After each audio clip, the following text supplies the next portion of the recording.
The budget crisis in the city of Los Angeles has prompted many city leaders and staff members to volunteer for a salary cut. But not everyone is willing to make that sacrifice. Eyewitness News reporter John North joins us now with more on the pay cuts and who is not taking one. John. Mark, Mayor Antonio Villaraigosa says he's taking a 16% pay cut to lead by example. And as you pointed out, there are people who are not following him.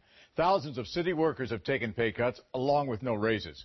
As of today, 10 city council members have volunteered to share the pain. 5 council members have refused to cut their own pay, and that includes one who gets a $265,000 city pension on top of his salary. Councilman Bernard Parks stood stoically behind Mayor Antonio Villaraigosa as the mayor answered a question about why the mayor volunteered for a pay cut. In Villaraigosa's case, 2 years of 16% cuts. He thinks it's important to lead by example. We should all share in the sacrifice. We should all take responsibility for a more sustainable budget. Councilman Parks is also a former police chief with nearly 40 years in the LAPD.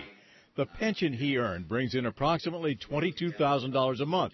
He makes nearly $179,000 a year as a councilman. You don't think you need to share that pain? I think all of us have an ability to show leadership in the best way we can. 4 of Parks' colleagues on the city council also believe that voluntary pay cuts are not the way to show leadership. So far, they've refused to take the pay cuts.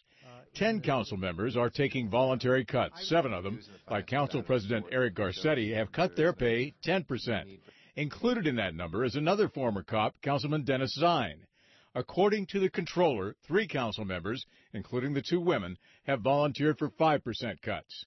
One of the 10%ers is a relative newcomer, Councilman Paul Krikorian.